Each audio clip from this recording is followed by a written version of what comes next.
Welcome to another episode of Pawtastic Friends, the Paw Talk with Mike and Melissa Novelli.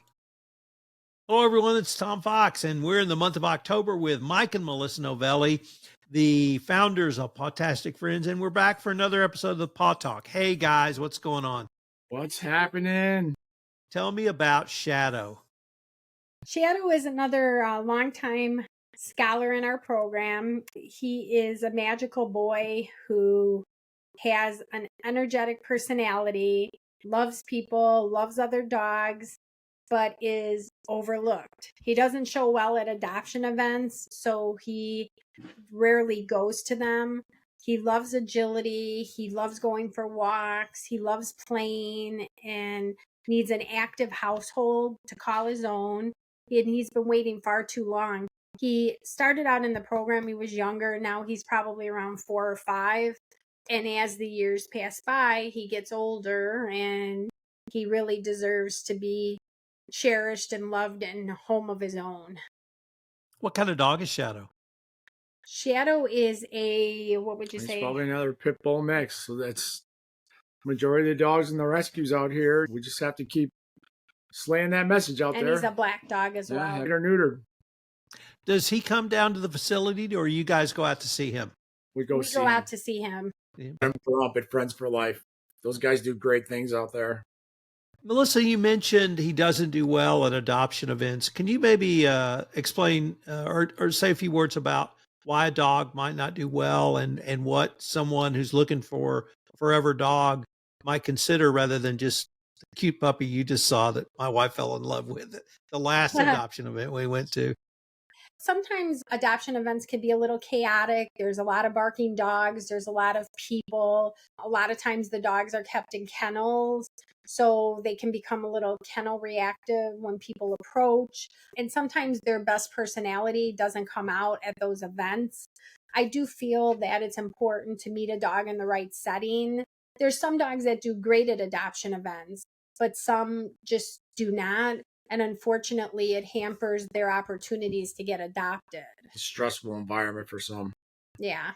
Next up, we have Santa Ana, a name well known in the great state of Texas. But tell us a little bit about Santa Ana. So Santa Ana, she has also been a long time scholar in the program. She's been in the program since 2018.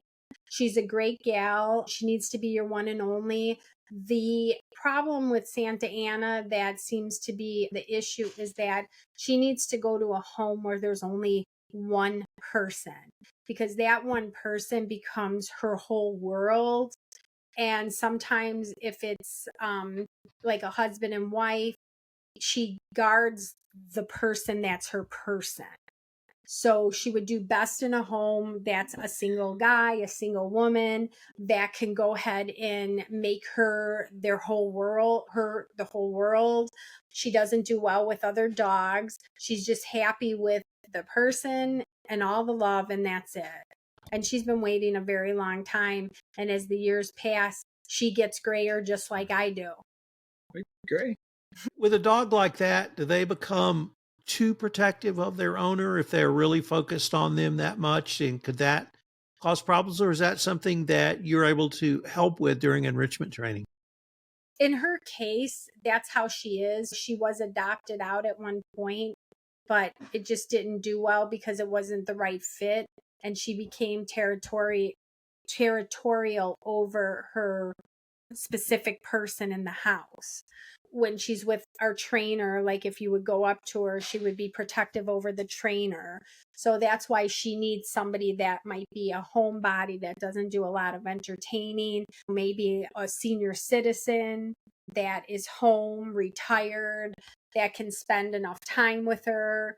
And she's just happy to have her own little world and nobody else in it. All right. So tell us about Kane.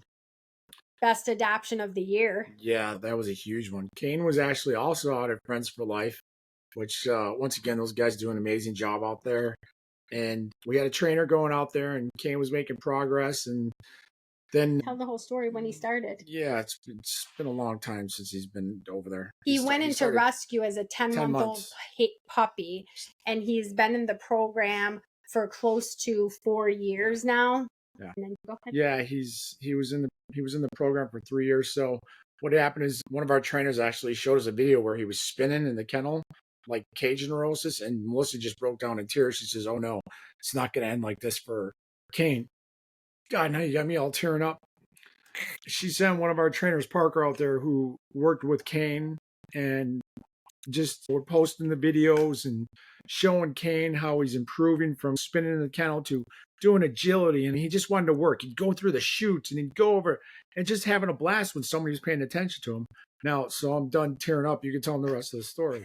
He is a working dog. He's a shepherd. And at 10 months old, it's like when I saw that video, that was it for me. And so somebody had started following his training videos for quite some time following. And I got a call from Ron from Friends for Life. And he said, Melissa, somebody's interested in meeting Kane. I said, oh my gosh, this is awesome. And she lived in Michigan.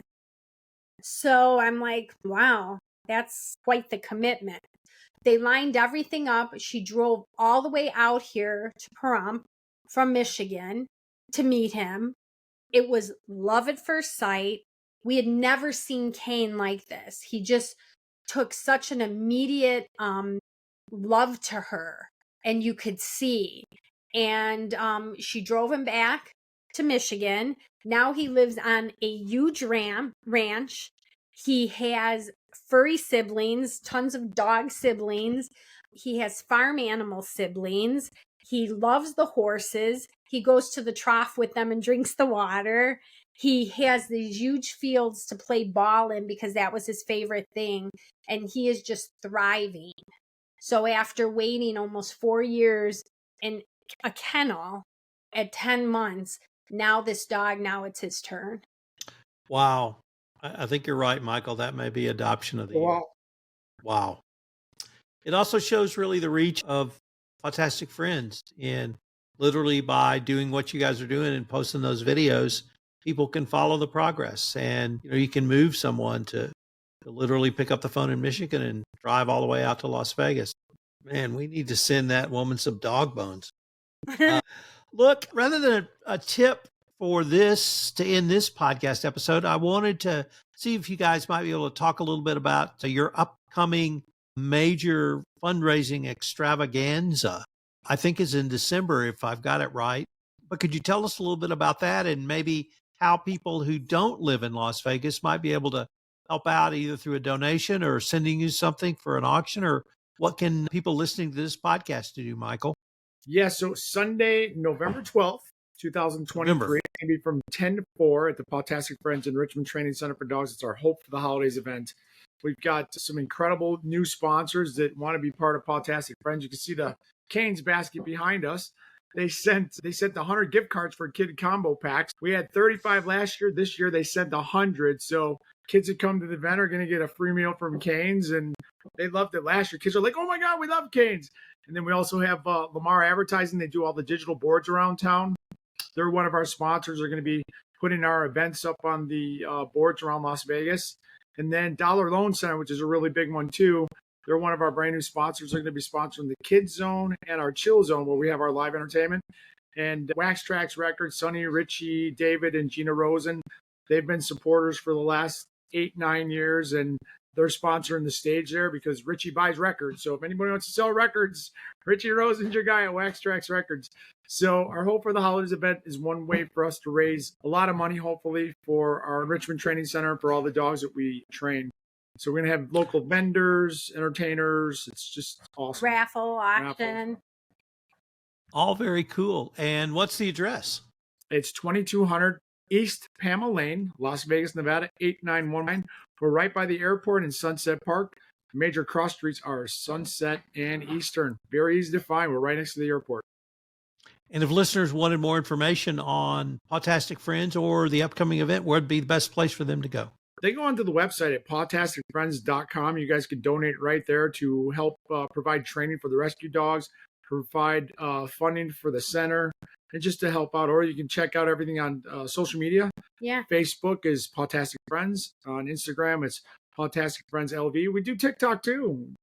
Yeah, Yeah, and TikTok. keep an eye out for everything that's coming up in new programs. We have our breast cancer shirt for breast cancer awareness. So we're doing a lot of things for the communities, helping the dogs and the people. Yeah, this center and this whole program has been changing lives and saving lives. Like, for example, Kane, it saved his life. Yeah, what a story. It's, Well, it's, it's guys, thanks again, and I look forward to getting back together to record a pod or two. Thanks so much. Hopefully we hit 700 soon. All right, guys, take care. Thanks, You too. Tom. Bye. This is Tom Fox again. I hope you'll consider a donation to Pawtastic Friends. Michael and Melissa obviously do some great and really important work. Pawtastic Friends, the Paw Talk, is a production of the Compliance Podcast Network. If you've enjoyed this podcast, I hope you'll subscribe, rate, and review wherever great podcasts are listened to. I hope you'll join us again next time, where Mike and Melissa return to tell us about some of the great dogs that they're putting through enrichment training that are looking for their forever home.